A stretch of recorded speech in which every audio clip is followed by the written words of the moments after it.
نقصانات، حسد اور اس کے نقصانات۔ جناب رسول اللہ صلی اللہ علیہ وسلم نے ارشاد فرمایا، ان الحسد یأکل الحسنات کما تأکل النار الحطب، کینہ اور حسد نیکیوں کو اس طرح کھا جاتے ہیں، یعنی برباد کر دیتے ہیں، جس طرح آگ لکڑی کو۔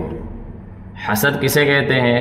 حسد کی تعریف ہے کسی دوسرے شخص کو ملی ہوئی نعمت کے ختم ہونے کی تمنا کرنا، خواہ وہ دنیاوی ہو یا دینی۔ یعنی حسد کرنے والا چاہتا ہے کہ دوسرے کی نعمت چھین جائے، خواہ وہ اس کو خود ملے یا نہ ملے۔ مزید یہ بھی فرمایا رسول اللہ صلی اللہ علیہ وسلم نے، 3 چیزوں میں اکثر آدمی مبتلا ہیں۔ نمبر 1 بدگمانی، نمبر 2 حسد، نمبر 3 بدفعلی۔ کسی نے عرض کیا ان تینوں کے شر سے بچنے کی کیا تدبیر ہے؟ تو رسول اللہ صلی اللہ علیہ وسلم نے فرمایا، کسی سے اپنا حسد ظاہر نہ کر، اور محسود یعنی جس پر حسد ہے اس کی برائی نہ کر۔ نمبر 2 کسی مسلمان کی طرف سے بدگمانی ہو تو اس کو صحیح مت سمجھو جب تک تم اپنی آنکھوں سے اس چیز کو دیکھ نہ لو۔ نمبر 3 کہیں جاتے ہوئے راستے میں کیڑا یا کوا وغیرہ نظر آئے، یا تیرا کوئی عضو یعنی کہ آنکھ، کان، ناک وغیرہ پھڑکے تو اس کی طرف دھیان نہ دے اور گزر جا، یعنی ان چیزوں سے بدفعلی نہ لے کہ آگے جانے سے ڈرنے لگے۔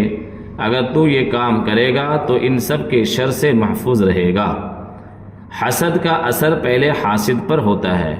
فقی ابو اللیث رحمۃ اللہ علیہ نے فرمایا، حسد تمام برائیوں سے زیادہ خطرناک اور مہلک ہے، کیونکہ محسود پر اس کا اثر ہونے سے پہلے حاسد 5 مصیبتوں میں مبتلا ہو جاتا ہے۔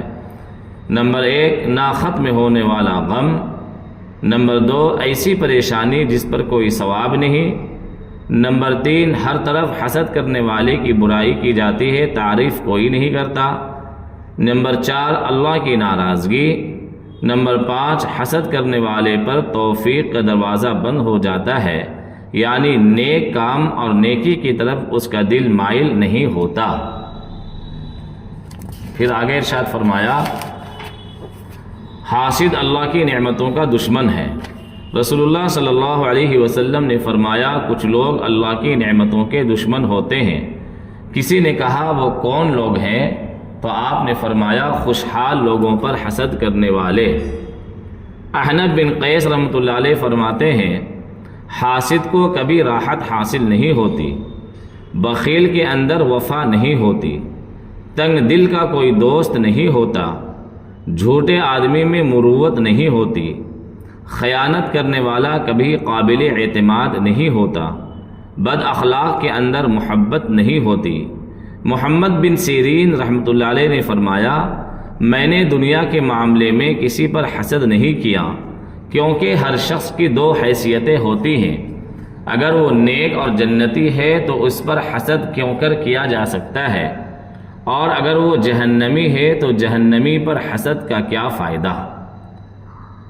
حسد ایک ایسا زہر ہے جو انسان کی دنیا اور آخرت دونوں کو تباہ کر دیتا ہے۔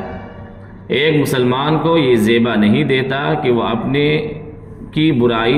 بھائی کی برائی چاہے، بلکہ مسلمان کی شان یہ ہے کہ اپنے بھائی کی ترقی پر خوش ہو اور اللہ سے اپنے لیے بھی خیر مانگے۔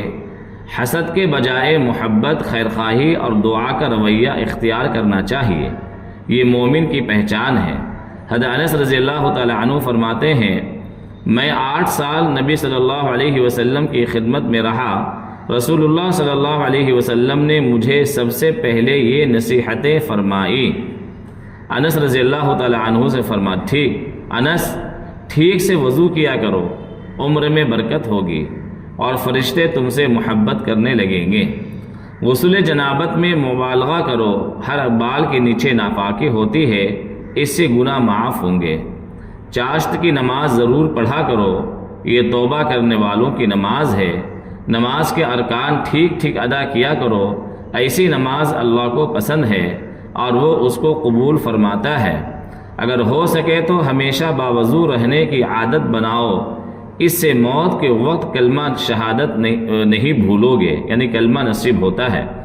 گھر میں داخل ہوتے وقت گھر والوں کو سلام کیا کرو، اس سے برکت ہوگی۔ ایک لمحہ کے لیے بھی کسی مسلمان سے کینہ یا حسد نہ رکھو۔ میرے پیاری ماں اور بہنوں، اگر ہم دل کا سکون، رزق میں برکت، نیک صالح اولاد اور اولاد کا نیک ہونا، شوہر کی محبت اور خوشی، اللہ کی رضامندی، دنیا و آخرت میں خوشحالی، لوگوں میں اور خاندان والوں میں عزت چاہتے ہیں تو ہمیں سب سے پہلے غیبت، چغلی، حسد جیسے مہلک بیماریوں سے دور رہنا پڑے گا۔ آج ہمارا وقت زیادہ تر انہی مہلک بیماریوں میں گزرتا ہے۔ ہم دوسروں کی برائی تو کرتے ہیں لیکن اپنے اندر کی برائی نہیں دکھتی۔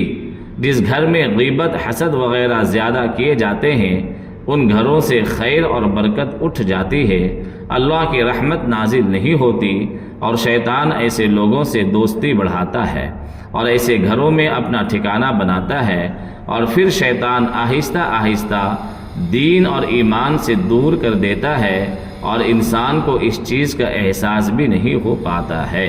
اس لیے اللہ سے ڈریں اور نیک کام کی طرف توجہ دیں، ان مہلک بیماریوں سے دور رہنے کی کوشش کریں۔ اللہ تعالی ہم لوگوں کو کہنے سے زیادہ عمل کرنے کی توفیق عطا فرمائے۔ وآخر دعوانا ان الحمد للہ رب العالمین۔